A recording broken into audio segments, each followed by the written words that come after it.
guys, welcome back to another video. Today we have a guest in the building. So we have a guest in the building, but I'll allow him to introduce himself. So can you introduce yourself to the channel, please? All right. Hello, guys. My name is Adebimpe Adedokun Julius. Well, majority know me as the Jezortan. Yeah, that's a short introduction. Yeah. Okay. Where do you stay? Like, what do you do? Just give us a brief intro. Okay. Oh, all right. Well, I stay in Kettering, Northamptonshire, United Kingdom, and presently I am working as a registered nurse in one of the NHS hospitals in Northamptonshire. So I work in the theatre nurse. So I specialize in breast, emergency, obs and gynae, urology, and general surgery actually. Yeah. Oh, that sounds interesting. Okay, so right, you've given us the background that you're a nurse. So can you just give us your journey through nursing? How did you come by into nursing? We don't have a lot of males in nursing. So what was your inspiration, basically? Well, seriously, to be honest, if you ask most male nurses, majority will find, a story attached to their journey in profession. But for me, I'll say my mom was actually the one who chose nursing for me. That's it. Basically, my mom chose nursing for me. Yeah, because when I was in secondary school, I used to be good in mathematics and further mathematics. So my teacher would see me as somebody studying engineering courses. And seriously speaking, I also wanted to become either a civil engineer or mechanical engineer. So anything that would make me just do calculations. But as time goes on, because my mom works in the hospital, although she was never a nurse, but I think she had this relationship with the nurses, and then she fell in love with nursing profession. She actually wanted my only sister to do nursing, but she was not interested. And then, boom, as a second to the last and the last child, she actually tried her possible best to convince us to study nursing. Seriously. Because I remember back then, that was in the year 2013, when I applied for school nursing in LA. I was the one that was meant to go, but my mom actually convinced my brother as well to follow me, even though he has gotten admission in FUNAB, Okay. So both of us. Then, to cut the whole long story short, my brother got in that same year. So then I had to come back because I was actually pursuing what I wanted to do. Then it didn't work out because, when your parents are just against your wish, just forget about it, seriously speaking. So I had to process a lot of admissions. Then I had to come back to nursing in 2015 again. So that was just, a summary of how I got into nursing profession. Okay. Yeah, my mom. Okay. So after schooling, what was your working experience like? Or did you just come to the UK immediately? What was the process like for you? Well, to be honest with you, while we were rounding on our program in School of Nursing, I think we've been hearing people traveling to the UK. That was when it was trending. This migration of the thing to the UK was trending. So, and I remember very well, my brother was actually into the process, jacking, reading, even though I was not interested because I had my own plans in mind. So my plan after nursing was to go into something different entirely, because I remembered one of my colleagues in school, his dad used to be an army officer. So then we used to discuss about life as a military personnel, stuff like that. So then my friend convinced me and other guys that he has actually seen what army is all about, then he can actually advise us to choose another career in military. We have three armed forces. What I mean, forces of Nigeria, we have three parastatals: the army, the air force, and navy. Yeah. So the air force are actually doing nice. Well, I had no idea because none of my family members been in the military, but because of the love, the respect, and you're able to call us bloody civilians. Come on. So I remembered he was like, there is money, and when there is money, there is respect. Then what am I looking for outside the country? So then when I left school, nursing, I just had it in my mind that no, I'm going to do this. So I just, after leaving school, I went to Lagos, as a guy now, I just have to do some. Yeah, also. Levels, I did some care home jobs then, and then boom, I went to write the exams for the Nigerian Air Force and the Nigerian Navy. And fortunately for me, both Nigerian Air Force and Nigerian Navy actually picked me. So I chose one over the other actually, because I can't actually go for the two. Yeah, of course. Yeah, so I actually went for it. I went for the 6 months training in one of the three. Let me put it that way, in one of the three. Yeah, so I went there. Then the training was another thing entirely. I never believed what I went through. I never knew I'm going to skip through because it was not something that is actually easy. But thank God we came out gallantly. So when I came out, to realize that my brother has left for the UK. Okay. What? So this is real. I can't believe it because I thought it's not real. It was calm and all that, yeah. Because, I'm talking about the information then was not as it is right now. We don't get a lot of information about the probably because let me just say probably I was not interested actually. I could say that, but to an extent I would say we still don't have the information we have right now compared to what we had back then. So when I came back, I was like, what? My brother? If you know how this guy, how we're very close. I mean, we growing up together was like twins. Like, you mean this guy has left the country? I mean, it's not possible. So when he was like, yeah, I've gone, I've left. Then I said to myself, no, don't be pressured by somebody leaving the country. That's not the end of life, man. So coming back from the training, I still have this awa spirit, like yes, let us wear the uniform. Let us. I didn't know what was waiting for me actually. So then I was posted to the south of Nigeria to serve in one of the barracks there. So that was where I was, and when I got there, I realized now what I was told proud joining the service was not what operates. Seriously, it was not easy for me. I nearly went into depression because I couldn't believe I am being subjected to some stuff. I know myself. I can't allow somebody to oppress me. But when I got to the military, I became a dummy because it is just obey. You just have to obey. You just have to obey. You just have to obey. No questioning. Then you find yourself where you don't want to be.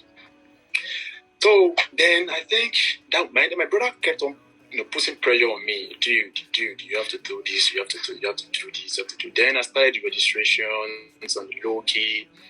Even then, I was telling some of my colleagues and like, guy, you guys have the opportunity. You know when you have your freedom, that now you've sold your freedom, then you now appreciate that freedom. Yeah. Guys, like, dude, guys, please go and do this exam, man. Because now when I had the time, I didn't believe. But right now, I can't leave anyhow. I can't leave where I was anyhow to go and write because I need to go on pass. And I have to be very, very careful because if some people get to know you are doing this kind of thing, they are going to serve as obstacle. Wow. So I just had to, I had to carry God along with all humility, do my level, involve people I think they needed to be involved. So that was just it, yeah. So at the end of 2020, then I made my decision. Like, I have to leave. So I find a way of doing the paperwork. Then I have to, because I remember that time I was supposed to be in my degree. Then I had to, speak with some authority, do some levels. Then I have not even passed my height before I left military because I was so much, pressured. I was going into depression because I was a new soldier in the service, being subjected to a lot of things. Because I'm a medical practitioner, I should be working in the clinic and then do a bit of military duties. Yeah. But I was seeing, because I was only male nurse in the clinic.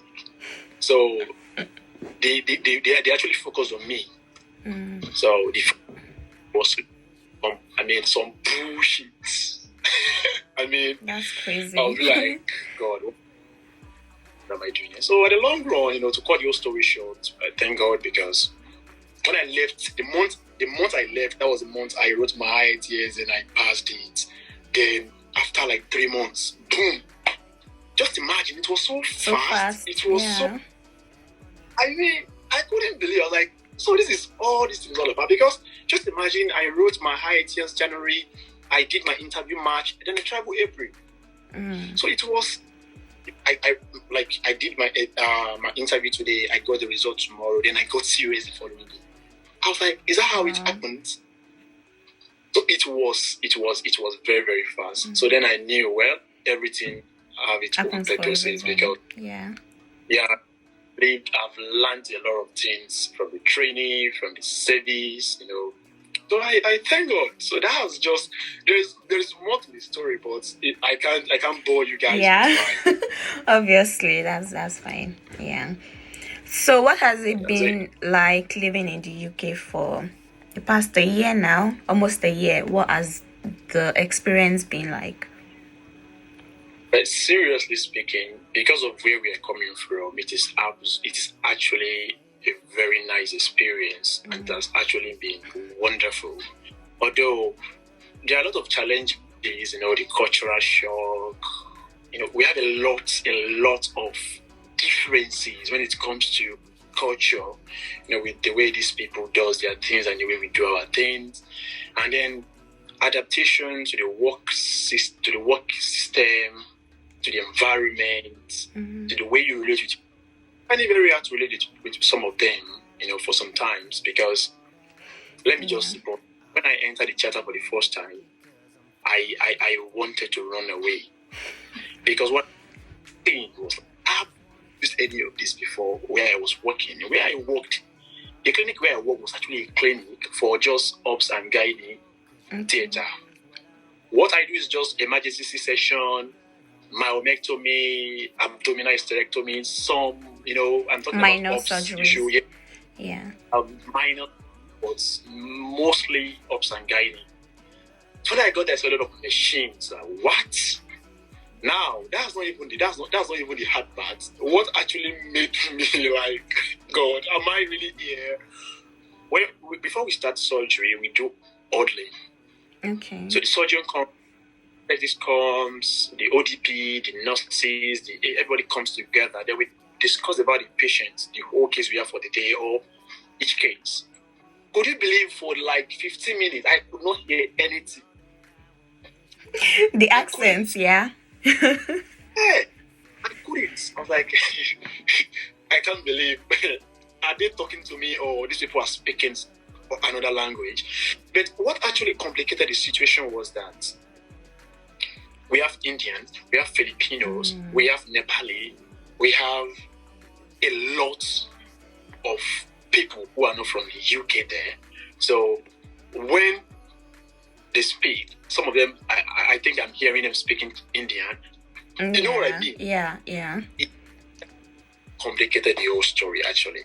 But talking about the locals, the indigenous, it's not that bad compared to, an Indian speaking English. And then, because these people are used to them, I just came around. So Yeah. Rome was not built in a day. So with time, actually, everything just gets, getting better. I'm like, wow. So I can actually hear these people. Myself would take the audley book and I'll write whatever they're saying. Like, wow. That's actually a very, very, very, very good thing to see. Like, wow, you are progressing. So it has really been wonderful so far. I mean, the environment, the lights, the road, the transportation. It's wonderful. It's wonderful, seriously. Really, really wonderful. Yeah. Okay, so a bit of backstory. I heard you talking about, you working in the theater and things like that. So in Nigeria, you did not study, what do we call it? Perioperative nursing. You didn't study that in Nigeria, right? So when you did your job interview to come to the UK, what was it like? Being that you didn't have any background in the theaters. Well, when I did my job interview with them, they asked me where I was working before. So I told them I had experience in the theater.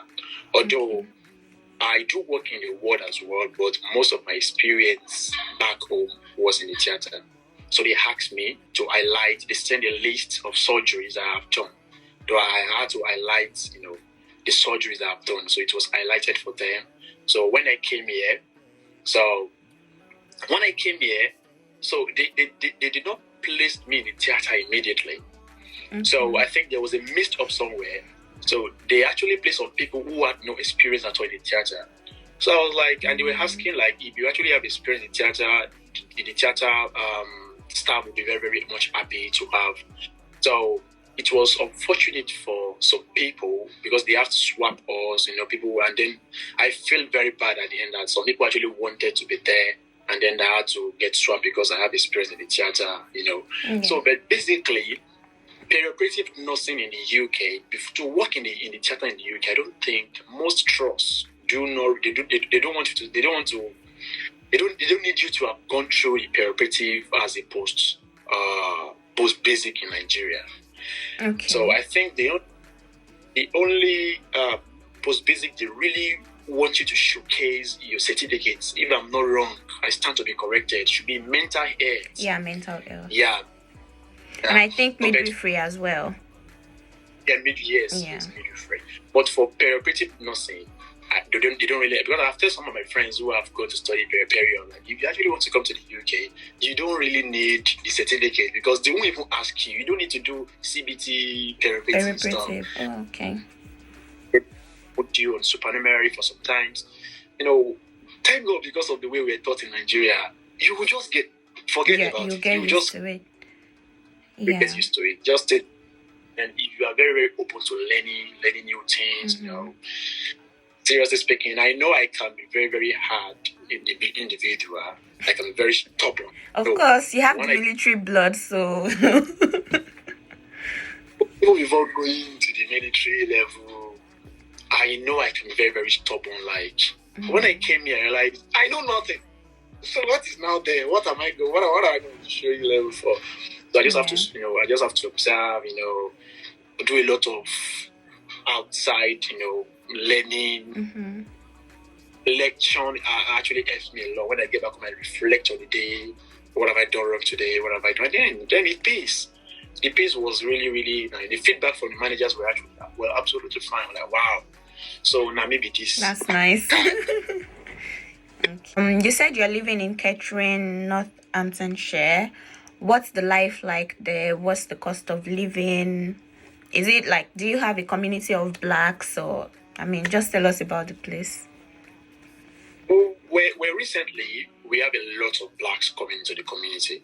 A lot of blacks coming. Because in my cohort, we're 20 Nigerians. No, 22 or 24 Nigerians. The previous cohort before me were like 20-something. Same with the previous So recently, we have a lot of black communities. Apart from Nigerians, we have the Ghanaians, the Zimbabweans, the Kenyan. We have a lot right now. We have a lot of African shops here where you can get, your local delicacy. Okay. So, well, life in catering, seriously, but for someone like me, it's a village. I would say it's a village. But some people call it a town. Because people like the village. Why? Because it's boring for me. Really, really boring. Catering is very, very proximate to London. So the expensive lifestyle in London transcends to catering. About how many hours is it from London to Catherine? Well, from Catherine to St. Pancras is just 15 minutes by train. Oh, that's not far, really. Just 15 minutes by train. So it's very, very... So some people works in London and lives in Catherine. Catherine, okay.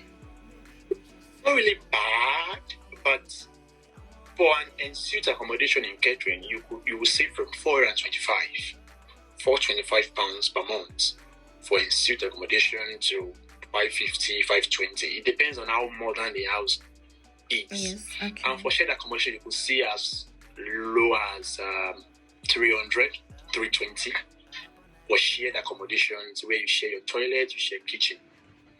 And then for clothes, I think, the outlets in the UK, like Sport Direct, is always everywhere. Legion is everywhere. Aldi is everywhere.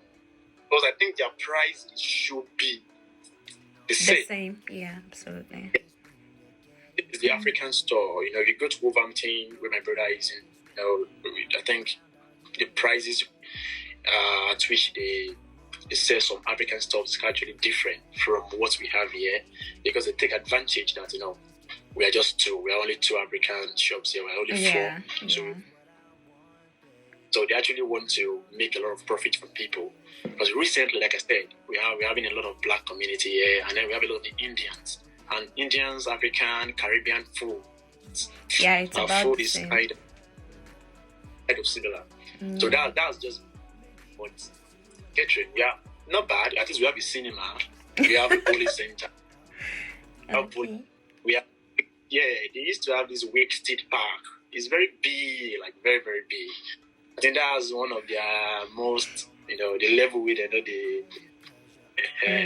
you know what I mean. Yeah. They actually proud. Yeah. So, would you consider moving out of catering at any point in time? You said it's boring for you. Would you consider like moving to London or somewhere else interesting? Just remove London from my... Why? Okay, why? I've been to London several times. Then I realized, I don't know, maybe because I was told that people in London get paid more than I do, when you know what I mean. Yeah, of course. So I believe everything should work out for them. Probably because I am getting a certain amount of money. So I think, how am I going to survive in this kind of environment with this kind of money? I don't know if you understand what I'm saying. Yeah. And seriously speaking, I said catering is boring, but some other time I feel like I just needed the quiet environment, sometimes. And then recently I've come to realize that I love going out, then coming back to rest. So I see this place as home, and I see other places like Wolverhampton, Manchester, Liverpool. Let me just go flex, come back. Yeah. And so far so good. The internet transportation, I've not really been spending money on internet transportation because my place of work is very, very close to my house. My house is very close to the city center. Basically, I'm not really spending money on internet transportation compared to coming to London or going to a bigger city. You know what I'm talking about? I have to spend a lot of bus, stuff like that. Yeah. So, but right now, I am not leaving catering because I really don't wanna leave catering as a novice. I'm talking about work this time around. Yeah. When I came to catering, I would say boldly that I know nothing about the NHS, how they operate. So, but right now, to some extent, I can say yes, I know something, but not to the level I'm seeing myself in the next like 5 years or 6 years. So just imagine this set of people taught me some stuff, and now no matter how much I try my possible best, some of them still see you like I was what I taught you now. Yeah. You get what I'm saying? I get it. Like, so I don't want to leave catering and go to another place, and then I don't want them to see me as somebody new. I want to go there as somebody with something Experience. upstairs. Yeah. So that if I do something, hey, this is how Julius does his own. Don't question it. He knows what he's doing. But imagine if you go there and they see you're just JJC as well. So if you do, they'll be like, don't do this. You don't have to do this. But these people, although if you have confidence, I've seen a lot of people here. Like if I say, no, this is what I want to do, and I'm going to tell you the reason I'm doing this thing. Yeah. They respect you. People are still adamant, like since we were here when you came, so we know what you can do. You even asked some stupid questions back then. Mm-hmm. Well, don't worry. I'm going to try my possible best to just endure, and then when I think I am ready for the next phase of life in terms of work, then I'll just leave. Okay, nice. So, have you ever considered leaving the NHS at any point? No, that has never crossed my mind. Okay, why the NHS? Why not a nursing home or a care home or? Well, seriously speaking, individual differences and choices comes in when it comes to decision about NHS and care home. Seriously speaking, for me, I love what I do. I want to be in the clinical, and then I can't say career-wise you won't progress in the care home. I've seen a lot of people that have progressed career-wise in the care home. So I know, because a lot of people come to this misconception that you're in the care home, you don't have career progression, stuff like that. No, that's a cake. That's obsolete. We don't need that any longer. We have a lot of people that are doing pretty well career-wise with the care home. So for me, I've never crossed my mind, even with the money. No, it has never crossed my mind, because I go to work and I have this job satisfaction. Like, yes, I am a scrub nurse. Right. I do it with confidence. The same way some people in the care will be like, yes, I'm proud to work here. So it is just my choice, not that because NHS is better than care. What do we have a lot of advantages, but I'm not here to talk about the. Yeah, I get it. Okay, so was UK your first choice, or did you have another country in mind and you just said, okay, let's just try what's going on in this UK and then we'll see what's up? Or do you plan on going back to Nigeria, and starting up your own business as a male nurse? Let me answer the first question first about either UK or what. Jokes apart, before I left secondary school, I never had the intention of leaving the country. It has never. Well, I used to play football. I thought I'm gonna make it through football. I thought I'm gonna make it through football. Yes, I'm gonna be a superstar one day because I'm a diehard Chelsea fan and I love Messi. I'm like, yes, I love this player. I play football a lot. To some extent, you can say. Yeah. So I thought I'm gonna make it through football. We are kids now. What do we know? So when I got to nursing school, my mom was like, "You people can even travel out of the country if you just imagine this woman. You're not even a nurse. You don't have any friend that have left the country who is a nurse."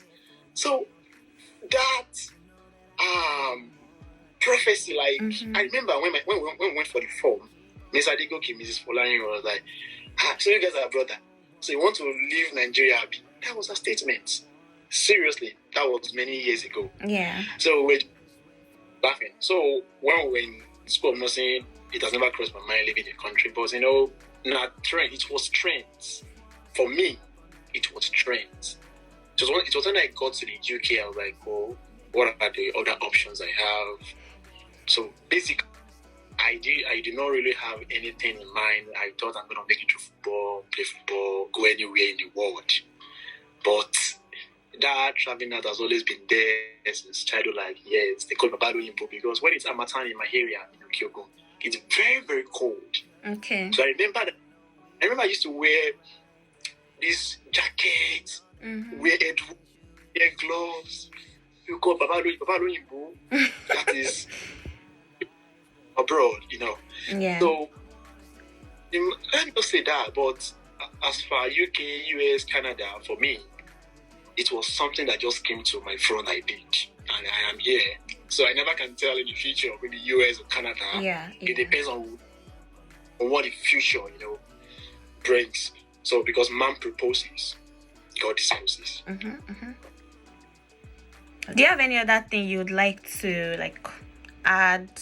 I don't want to say any advice because you can't really give people advices on here. So not even in the position to give advice to people, you know. I am new in the UK. I have little to say about life in the UK stuff. So I'm pretty new. I have a lot of ancestors in the building. You know, shout out to all the ancestors. With to even you, you're one of our ancestors. But seriously speaking, it's not as if I'm trying to praise you or I'm trying to do anything, but I think you deserve a lot of credit. Because I remember when I was in Nigeria, I wait for you to release your video, and for me to just watch it and get motivated. Like, Julius, you get this is Zurich.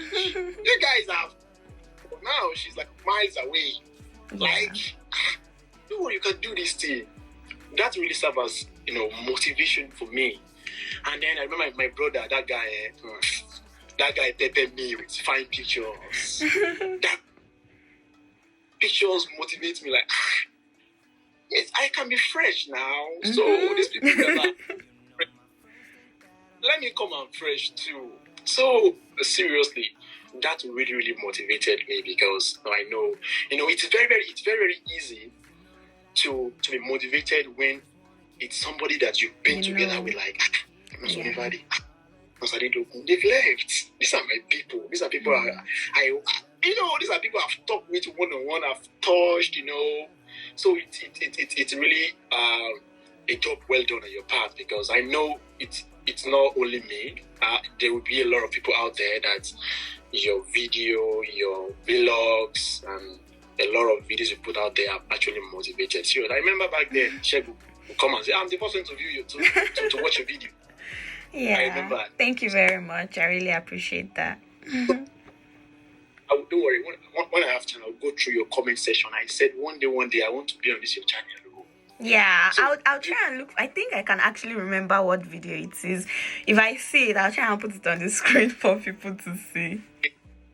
Yeah. So when you said you wanted to me interview me, how many is my body? Aww. I'm a small boy in this UK.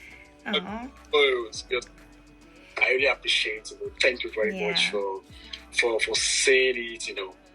That I'm from Okeogun. Something. I don't even know. No, it doesn't matter. So, I really appreciate it. Thank you very much. Thank you so much for your time. Thank you for gracing the channel. I'm really happy to have you here. So, you guys, we've come to the end of the video. I hope you guys enjoyed this session. If you want more videos like this, do drop a comment in the comment section. Tell them to subscribe, share with their friends, and all the good stuff. Please, you need to... this person is my sister. She was a senior colleague when we were in school. Apart from that, we actually shared a lot of good, we have a lot of relationship together back then. So you must support my friends. Don't worry, we'll blow now. One day. Definitely. We'll come back. Definitely. All right. Thank you so much. Have a good evening. Bye-bye. I don't wanna go, 'cause your love is what I want, baby.